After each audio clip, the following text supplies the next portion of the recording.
कई दिनों की कठिन, थकाऊ और चुनौतियों से भरी यात्रा के बाद युवराज आर्यमान और उसके मित्र वीरभान अंततः अपने राज्य की सीमाओं तक पहुंचे। उन दोनों के शरीर पर युद्ध और यात्रा की थकान साफ झलक रही थी। कभी घने जंगलों से होकर गुजरना पड़ा, कभी पथरीले पर्वतों पर रात बितानी पड़ी, तो कभी भूख प्यास से व्याकुल होकर साधारण जड़ी बूटियों और वन के फलों से ही पेट भरना पड़ा।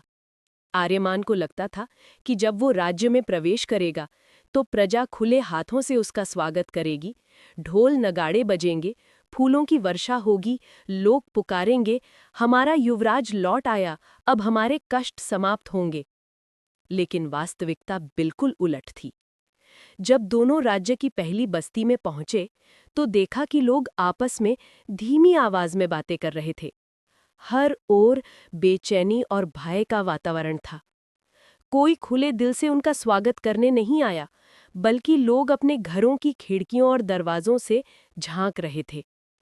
एक बुजुर्ग औरत में पड़ोसन से फुसफुसाकर कहा, देखो देखो, यही है युवराज आर्यमान।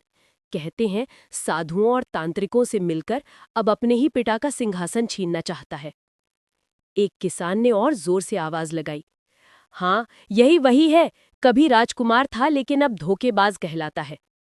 ये सुनकर भीड़ में हलचल मच गई। लोग धीरे धीरे पास आने लगे। किसी की आंखों में अविश्वास था, किसी के चेहरे पर गुस्सा।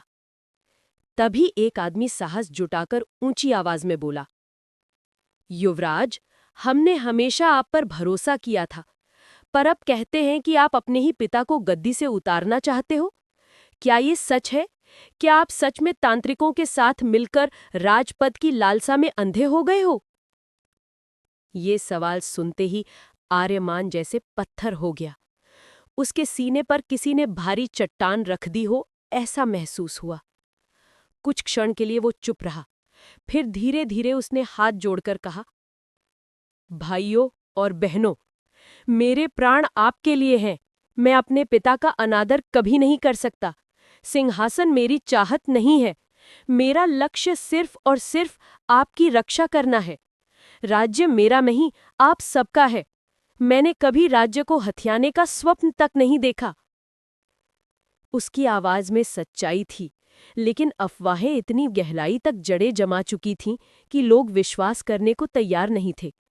भीड़ से कुछ आवाजें आईं, कितना मीठा बोलता है, पर असलियत छुपी रहती है।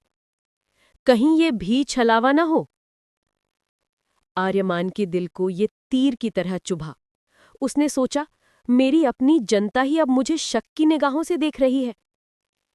तभी वीरभान धीरे से उसके पास आया, उसके कंधे पर हाथ रखा और गंभीर स्वर में बोला, भाई, ये समय बहुत कठिन है। अगर हमने जल्द ही सत्य का प्रमाण नहीं दिया तो यही जनता जिसे बचाने के लिए तुमने अपना सब कुछ दांव पर लगाया है, कल हमारे ही विरुद्ध हथियार उठा लेगी। ये सुनकर आर्यमान ने गहरी सांस ली। उसकी आंखें डगमगाती लौ जैसे थरथराई, लेकिन भीतर कहीं अटूट संकल्प फिर से जाग उठा।